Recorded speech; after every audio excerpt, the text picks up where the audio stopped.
तो प्यारे बच्चों, आज हम लोग देखने वाले हैं राइन नदी से संबंधित जितने भी महत्वपूर्ण पॉइंट हैं जो एग्ज़ाम में बनते हैं और आगे भी बनेंगे। तो चलिए शुरुआत करते हैं आज के क्लास की।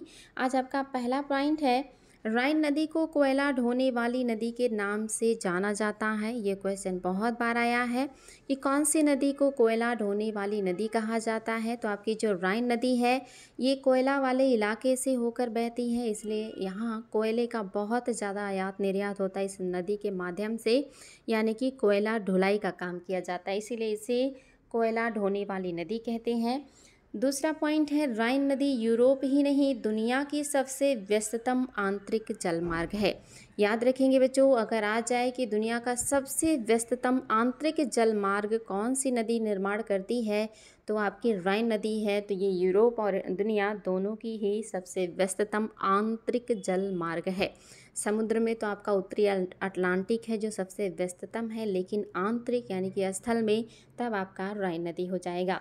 नेक्स्ट पॉइंट की बात करें तो ये खनिज संपदा से भरपूर औद्योगिक क्षेत्र में बहने के कारण इस नदी का महत्व व्यापारिक मार्ग के रूप में अधिक है, यानी कि इसका जो यूज होता है वो ज़्यादातर व्यापारिक मार्ग के रूप में होता है, क्योंकि इस इलाके में इंडस्ट्री उद्योग धंधों का बहुत ज़्यादा डेवलपमेंट हुआ है।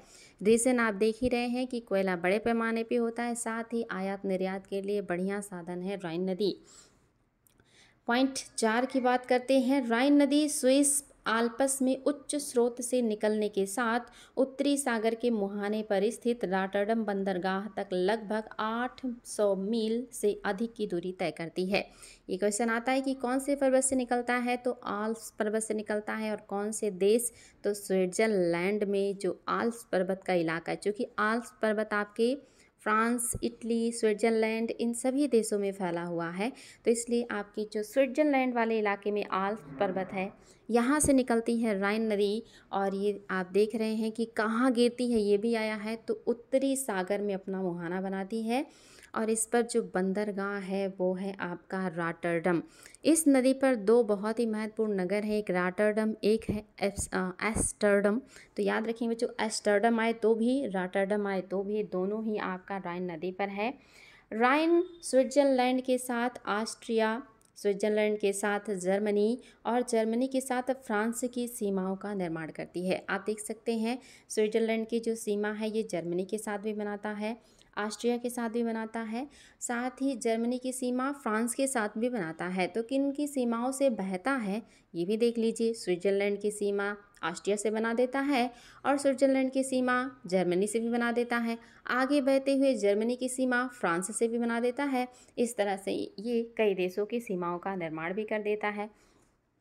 उत्तरी सागर में गिरने से पहले यह यूरोप के महत्वपूर्ण औद्योगिक क्षेत्रों को बंदरगाहों के माध्यम से सामान की आपूर्ति करता है, यानी कि उत्तरी सागर में गिरने से पहले इन देशों के जो औद्योगिक नगर हैं उनको ये आप देख रहे हैं कि एक बंदरगाह के माध्यम से सामान्य ढुलाई के लिए महत्वपूर्ण जरिया देता है। इस नदी में जल की आपूर्ति वर्षा के पानी तथा हिमनदों के पिघलने से होता है। अगर ये क्वेश्चन आए कि इस नदी में वाटर आता कहाँ से है जो इतना ज़्यादा ये सामान की ढुलाई करने में सक्षम है, तो दो स्रोत हैं, एक तो हिमनद और दूसरा है आपका रेन वाटर।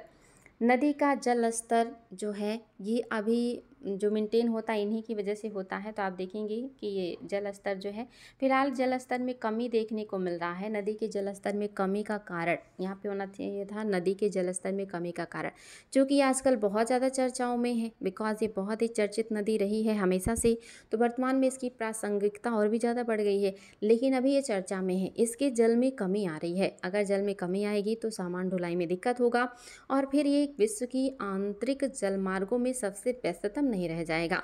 और दूसरी बात कि आखिर पानी की कमी हो क्यों रही है, ये आपकी आईएएस विशेष समीक्षा अधिकारी या किसी भी एग्जाम में बन सकता है कोर्ट की सहायता से भी। तो देखिए पहला पॉइंट क्या है, पिछले कुछ वर्षों से ग्लोबल वार्मिंग के कारण ग्लेशियरों पर बर्फ का निर्माण कम हो रहा है, यानी कि ग्लोबल वार्मिंग का इफेक्ट सिर्फ आपके उष्णकटिबंधीय नहीं बल्कि ऊपर के क्षेत्रों में भी हो रहा है। आप देख रहे हैं स्विट्जरलैंड जैसे देशों में इसका इफेक्ट हो रहा है, क्योंकि वहीं के ग्लेशियर्स से निकलती है राइन नदी, यानी कि वहाँ के ग्लेशियर्स पे बर्फ़ कम गिर रहे हैं। अगर बर्फ़ कम गिरेंगे तो नदियों में पिघल के कम जाएंगे और पिघल के कम जाएंगे तो वाटर लेवल घटेगा। जैसे हमारे गंगा नदी का, यमुना नदी का वाटर लेवल पहले से काफ़ी कम हो गया, बहाव क्षेत्र काफ़ी कम हो गया।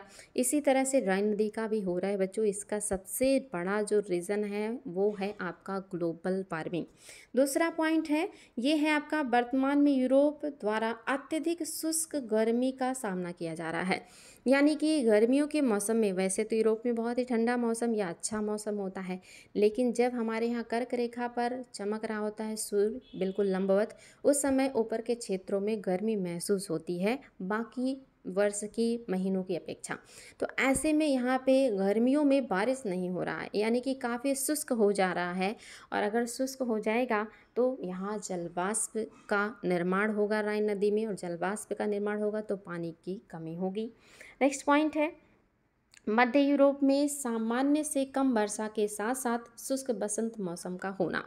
आप देख रहे हैं कि मध्य यूरोप में अब वर्षा की मात्रा घट गई है। मध्य यूरोप क्या, दुनिया के मैक्सिमम इलाकों में वर्षा की मात्रा घट गई है। कहीं कहीं ही मात्रा बढ़ी है, बाकी इलाकों में मात्रा घट गई है। आप अपने इंडिया में देख लीजिए, बारिश अब बहुत कम होने लगा है। पहले 1 जून आपका आ जाता था केरल पे, और 15 से 20 जून तक हमारे उत्तर भारत में पहुंच जाता था मानसून, और फिर बहुत घनघोर बारिश होती थी, सब तरफ वाटर ही वाटर होता था। लेकिन अभी आप देख रहे हैं वर्षा इतना कम होता है कि सिंचाई करके फसल को उत्पादन करना पड़ रहा है वर्षा के सीजन में भी। सोचिए, अगर उष्णकटिबंधीय मानसूनी जलवायु में स्थिति है तो बाकी क्षेत्रों में निश्चित ही नेगेटिव इम्पैक्ट आना ही आना है। यानी कि ऊपर के क्षेत्रों में भी वर्षा की कम मात्रा हो गई है, और साथ ही इन इलाकों में ठंडे मौसम में बारिश होता है, क्योंकि ये भूमध्य सागर के पास के इलाके हैं। भूमध्य सागर के पास के इलाकों में आप सभी को पता होगा, एग्जाम में बहुत बार क्वेश्चन बनता है कि हाँ बारिश किस मौसम में होता है, तो शीत ऋतु में वर्षा होता है, यानी कि बसंत ऋतु में, क्योंकि वहाँ ठंडी जो है वो बहुत अच्छा रहता है, जलवायु बहुत अच्छा रहता है, तो इसे मॉडरेट जलवायु का इलाका कहते हैं। तो यहाँ पे ठंडक के मौसम में भी वर्षा कम हो रही है, गर्मी में जो थोड़ा बहुत वर्षा होता था वो भी नहीं हो रही है। साथ ही वहाँ पे गर्मी की मात्रा बढ़ रही है, शुष्कता बढ़ रही है, वाष्पन का दर बढ़ रहा है। ये सारे कारण हैं। और क्या कारण है, 12 नंबर का पॉइंट देख लीजिए। वर्ष 2019 की हीट वेव के कारण भूजल स्तर भी कम हो गया है। जल स्तर की इस कमी ने मिट्टी तथा वनस्पति की आर्द्रता को भी प्रभावित किया है। हीट वेव आप जानते हैं, ग्लोबल वार्मिंग से जब बहुत ज़्यादा शहरों में गर्मी बढ़ जाती है तब जल का वाष्पन दर बढ़ जाता है। साथ ही जो वाटर लेवल है वो और नीचे जाने लगता है, क्योंकि हम ज़्यादा से ज़्यादा पानी यूज़ करने लगते हैं, निकालने लगते हैं। जितनी ज़्यादा गर्मी लगती है उतनी ज़्यादा हम पानी पर निर्भर होते जाते हैं, जिससे हमारा जो डिमांड है पानी का वो बढ़ जाता है। और अगर डिमांड बढ़ेगा तो सप्लाई तो कम होगा ही होगा, इकोनॉमी का नियम है।